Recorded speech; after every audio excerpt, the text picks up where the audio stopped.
This is episode 97 of the Why Not Me podcast. Be, do, have. I'm your host, Danita Bremer. In this podcast, I help spiritual moms heal to feel whole and be successful. Because when you heal yourself, you heal generations. I'm giving away 2 pair of Apple AirPods. It's true. Leave a 5-star rating, leave a review in Apple Podcasts, and then click on the link in the description to enter the giveaway. You can win 2 ways. I choose your name, or you refer someone to the podcast and I choose their name. So make sure to share with everyone you know to increase your odds of winning. You have until October 18th to enter the giveaway. And I genuinely hope you win. Thank you so much for helping me spread the word about my podcast. Okay, today I want to talk about 2 different paradigms: the paradigm of have, do, be, and the paradigm of be, do, have. So most people default to the paradigm of have, do, be. And this makes sense from a developmental point of view. Young children are often focused on having. They want like the physical thing, the gift, right? If you give them a gift card, they're kind of like, oh, right? Because they want the thing that you would have bought with the gift. And as we get older, we move into teenagerhood and young adulthood, we start to fixate a little bit more on the doing. It's not that we let go of the having, but we just add in this element of what do you do? Do you do karate? Do you do dance? It's like all the extracurriculars that get us into college, right? It's the doing. And then hopefully we move into adulthood and we start to recognize that life is not just about what we have or what we do. And we start to ask ourselves questions like, who do I want to be? Who am I becoming? Right? What is this all for? What's the meaning of it? So the lower levels of consciousness, and I did get this idea from the book, The Map of Consciousness Explained by Dr. David Hawkins.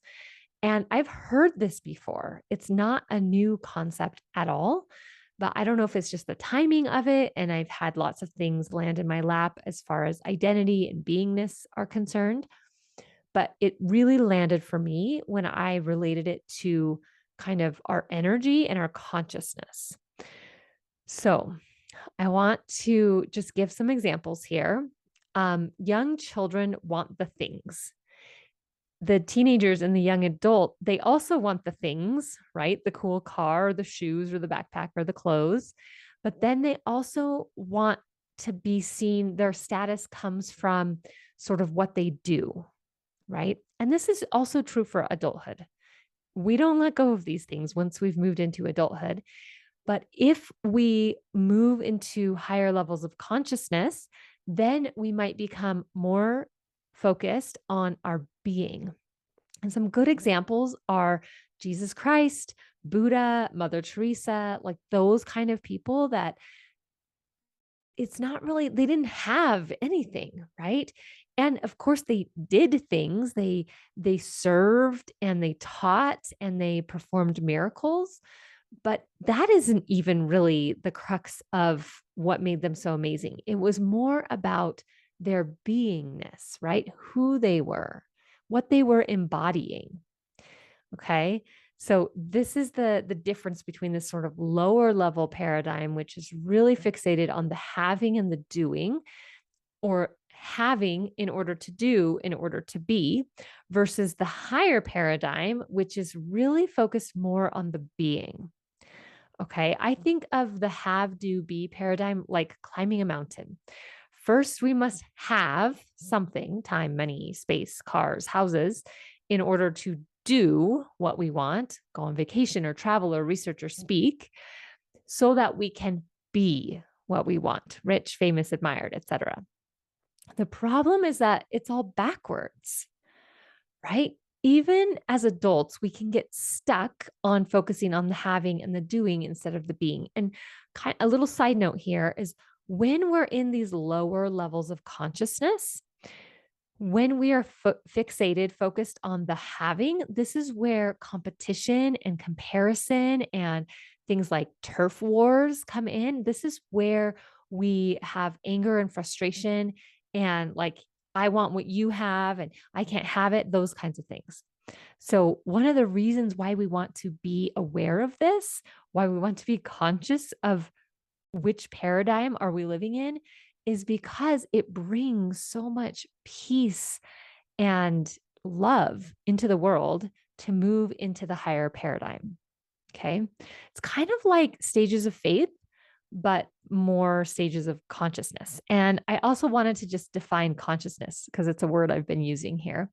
A short and simple definition would be your level of awareness of yourself and the world. So when you have less awareness, your area of focus is more narrow and it's more on the having or the doing. And when you have more awareness, your area of focus is broader and it's more on the being, who you are, right? This actually makes me think of last week's episode where I talked about the Lion King. And Mufasa tells Simba, "You have forgotten who you are and thus have forgotten me." Mufasa's not telling Simba, like, go do this or go get this, right? He's saying, you are this. This is who you are. This is your being. You are a king, right? And I think this is how God operates too. He operates out of telling us who we already are. He rarely, occasionally, perhaps, tells us who we aren't, right? God really focuses on telling us who we are. And when we embody that, when we believe that, when we operate out of that, of who God sees us, we are in a higher level of faith and consciousness, right? And then everything becomes so much easier. So, this idea of switching your paradigm, it also goes back to my interview with Tyson Bradley. His whole book is about uncovering or rediscovering who you already are and starting with that, right? So, I'm just kind of saying this in a different way to hopefully help it land a little better for you if you're like me and need to hear things a million times, right? The new paradigm, focusing on the being first and almost really only focusing on the being, I'll speak to that in a minute, asks us to consider who we are, right? And if we focus on being first, then we generally don't even have to focus on doing and having. The doing and the having flow from who we are being, right? So when we think about climbing the mountain, it's like, okay, first I have to have, and then I have to do, and then I get to the place where I get to be, right? There's like a lot of obstacles and work and effort that gets to come before we get to be, right? So, what I'm suggesting is imagine yourself already at the pinnacle of that mountain. You already are. Who are you eternally? And then let the doing and the having flow downhill. Let it, gravity take over and let it just be what it is, right? Let's use an example. I thought of my daughter who wants to be a famous actress, at least at this point in her life. And I feel like this is a pretty common desire that many people have, is to be famous, right?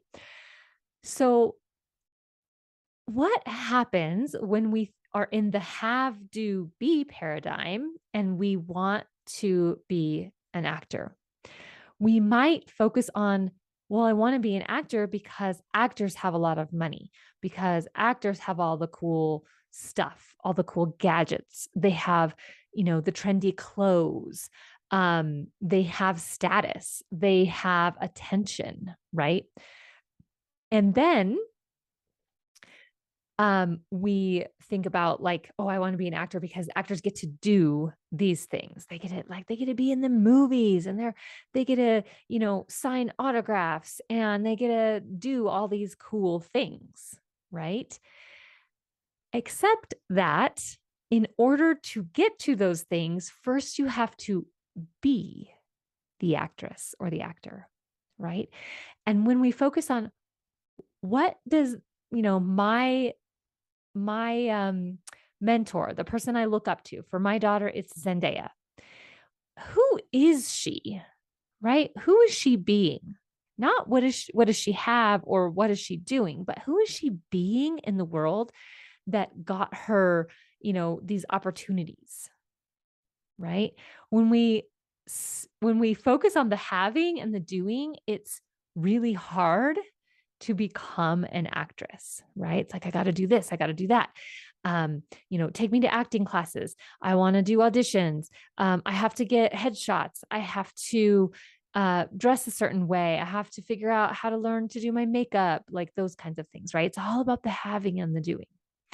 But if we focus on being an actress in this example, then maybe you would do and have some of those things, right? But they would be secondary. They would come from, oh, I am this. I am already, there's a seed in me that is a famous actress.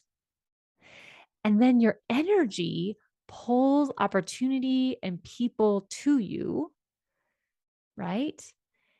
And you maybe don't even have to work so hard. Let's also talk about the example of spirituality. I notice this so much of, we want to be like Jesus. And so we focus on a lot of times the doing, but sometimes the having, right?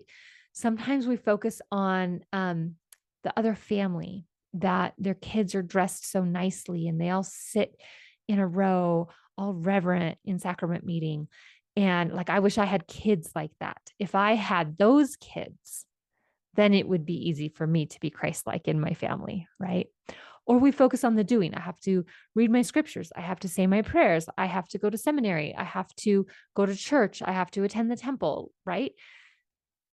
This is what we get caught up in, which I kind of think no wonder we get overwhelmed with all the things about the gospel. And for some people, it turns them away from the gospel even.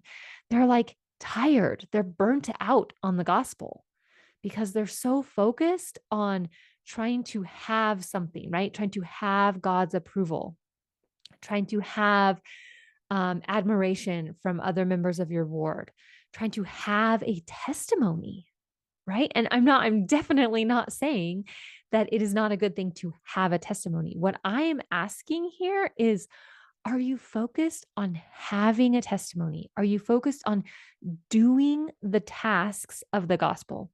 Or are you focused on being a disciple of Christ, right? If we just washed all of that other stuff away, all the having and the doing, and we simply focused on being, who do I want to be in my relationship with Christ, right? And for some of you, you might feel like, I don't have a great relationship with Christ. I can't trust him very well. I don't know who he is. He doesn't know me. That's okay, right? I want you to start imagining it, just like feel into it and imagine if you were close with Christ, if you did have a close relationship, if you were being the person that you wanted to be, right? What if you already assumed you were that person? I am a disciple of Christ simply because I want to be, I am. And what if you just stopped there, right? If you just said, I am a disciple of Christ, and it doesn't require me to do or have anything, right? And it's just easy. It's just who I am. It's what I embody. It's what I desire. In the interview with Tyson Bradley, he talked about what you desire is who you are. So if you desire to be a disciple of Christ, it already is who you are simply because you desire it and because you have righteous desires, right? Even if you have unrighteous desires, then that's who you are, right? It goes both directions. What I want to invite you into is the ease of this higher paradigm of focusing on the being instead of the having and the doing. Because then when you just are, then anything you do or don't do is right, is good, right? So if you believe and you embody this energy that I am a disciple of Christ, which means that sometimes I read my scriptures and sometimes I don't. Sometimes I forget. Sometimes I listen to a podcast, a spiritual podcast instead. Sometimes I only read one verse and sometimes I read 5 chapters. That all of that is a disciple of Christ. All of that is being Christ-like. Christ learned and became line upon line, right? We read this in the scriptures, but it's such a small portion. It happens in 1 or 2 verses that we kind of skip over it. We sort of think, at least I do in my mind, that Christ was just always this way. And maybe there's some truth to that, right? Because he is only half mortal, but I don't think it means that he didn't have to learn and grow in small increments the way that we do. So at first, I literally remember doing this years ago when there was somebody in my ward who said, I haven't missed a day in like 35 years of reading my scriptures. And I was just so in awe of that. I was like, oh, I want to be like that. I want to have it just so natural. Like I want to desire to read my scriptures. And it's so natural that like I never forget a day. But I didn't just jump there, right? I had to start with my goal is just to open my scriptures every day. I might not even read anything out of them, but just put my hands on them and open them.